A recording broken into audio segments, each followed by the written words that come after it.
kumilos ang ating Panginoon. Praise God sa ating mga buhay. Praise God. Kaya yung ating putol. Amen?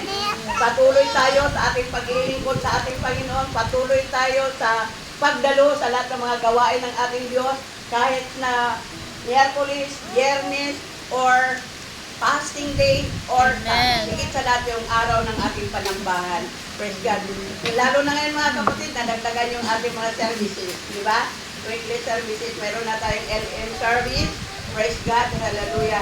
Isang karagdagang gawain natin yan para sa ating Panginoon. Praise God. Kaya kaya ba natin yung ibigay sa ating Panginoon? Kaya ba natin ipakita sa ating Diyos na totoong mahal natin ang ating Panginoon? Dahil makikita ng Diyos na totoong mahal natin ang ating Panginoon kung tayo po ay gagawa. Diba? Dahil hindi man totoo na tayo ay nagmamahal sa Diyos pero wala ka naman sa tuwing pagtitipon. Paano niya makikita ng Diyos na mapatunayan na totoong mahal mo ang Diyos? Amen? Gayong tamad ka sa pagdalo, wala ka sa araw ng panambahan, tama ka lang na tumanggap ng bautismo sa pangalan ni Jesus. Pero hindi ka naman nagpapatuloy sa paggawa. Walang kabuluhan ang lahat ng mga bagay na iyong tinanggap, mga kapatid. Kaya bigyan natin ng kahalagahan ang ating koneksyon sa ating Panginoon. Hallelujah. Dahil siya lang naman talaga ang ating pag-asa sa ating buhay. Siya ang ating takbuhan. Siya ang ating karamay sa lahat ng panahon. Praise God.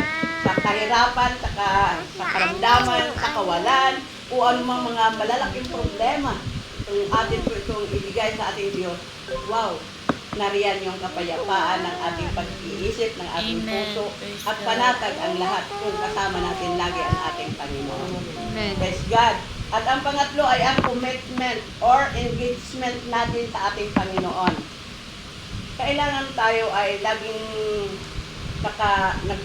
magkakaroon tayo ng pangako sa ating Panginoon. Nakipag-engage tayo sa ating Panginoon, mayroon tayong binibitawang pangako na dapat nating sundin.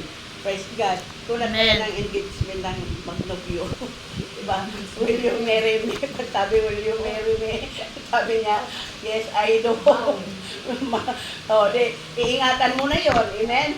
At kailangan sundin mo, gawin mo yung engagement na iyong binitawan sa iyong mahal, sa iyong mahal. Diba? Kaya kung tayo po ay committed sa ating Panginoon, kailangan sa Diyos tayo talaga makatutok, makapokus, di ba? Hindi sa anumang bagay na humihikayat sa iyo para ikaw ay ilalayo, di ba? Kaya kanina po na pakinggan ko yung patutuo ni Sister Aileen na nang dahil sa kanilang hanap buhay na tracking, medyo nalalayo sila sa paglilingkod nila sa Panginoon. Pero may paraan ang Diyos, di ba?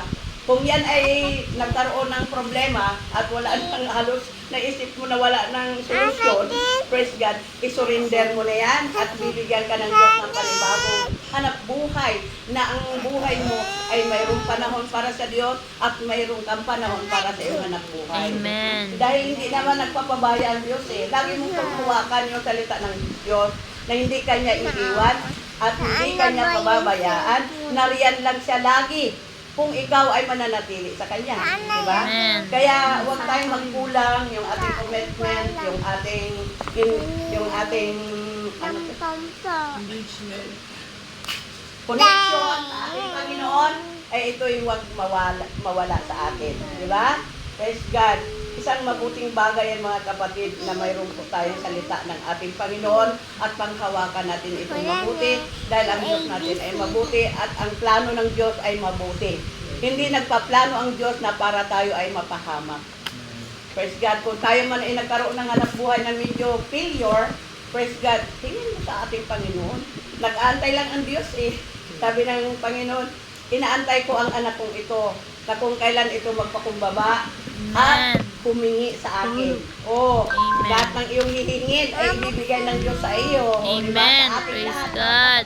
Amen. Tingnan mo sa prayer ko nga kanito, Lord, ibigay mo na sa akin yung aking hinihintay. Amen. Praise God. Dahil kahit pa paano mga kapatid, pag dumating yung biyaya ng ating Panginoon, makakatulong tayo, di ba? Lalo na yung ating pagtatanong ng ating church, kahit pa paano makakatulong tayo mga kapatid. Hindi man maibuo natin na maitulong, at least may matutulong tayo. Di ba?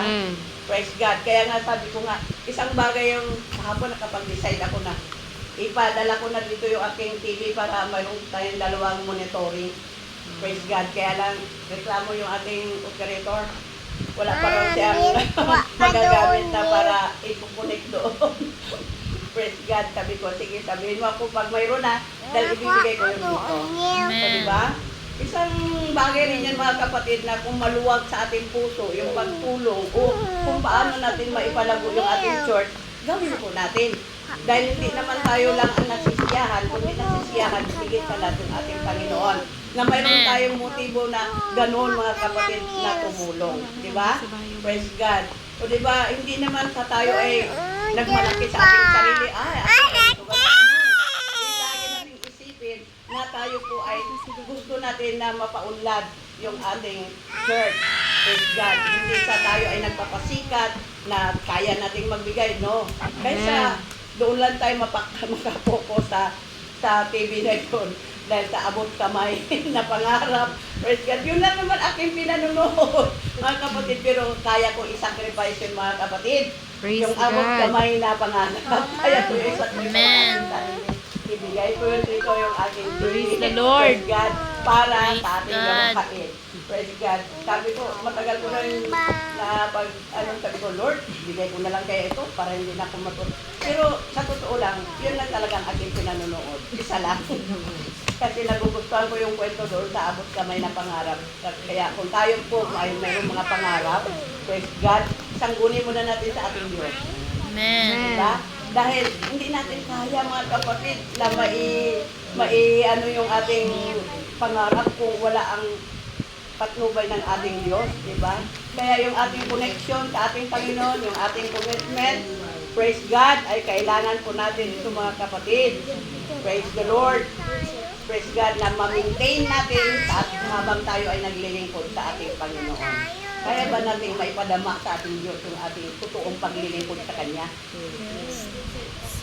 Praise God. Kaya natin, di ba? Wala naman Praise tayong the Lord. mga hindrances na malaking hindrances na para hindi tayo makadalo sa gawain ng ating Panginoon. Di ba? Oh, pwera lang kung hindi mo na kayang itayo ang katawan mo, na hindi mo na kayang dalhin sa church, sa mga pagtitipon. Di ba? Kaya nga sabi ko sa Panginoon, lagi kong prayer, Lord, hanggat may lakas ako at may buhay ako, ipapagamit ko ang buhay ko para sa iyong gawain. Dahil para kanino ko pa ilaan yung buhay ko. Sabi ko, close na. Stop na yung gawa ko na hindi mabuti noon. Praise God. Dahil binago mo na ako ng lubusan. Kaya sabi ko, Lord, nasa iyo na akong sa iyong kamay mo na ako ngayon. Kaya ingatan na lang. Sabi ko, iniingatan ko yung mga salita na dito sa aking puso dahil walang sino man makanakaw dito. Kapag nandito na yun sa puso natin, walang sino man makanakaw. Kahit na ang kaaway, hindi niya kayang nakawin yun. Mga kapatid, sa puso at sa ating isipan, hanggat hindi mo ilalabas sa iyong bibig, hindi ay malalaman ng kaaway. Praise God. Ganon kapangyarihan ng ating Panginoon. Binigyan niya rin tayo ng mga wisdom na para atin kung ano yung mga mapaglaanan ng pagkakataon yung mga gawa ng kaaway sa ating buhay. Kaya salamat sa ating Panginoon sa hapong ito. Praise God, tayong lahat ay pinagpala ng Diyos. Amen. Nandito tayo para mabigyan natin ng kaluwalhatian ng ating Panginoon at gusto rin natin na maging malakas ang ating pananampalataya at magiging matatag na lagi tayong nakakoneksyon, commitments natin sa ating Diyos. Amen. Salamat sa hapong ito. Praise God.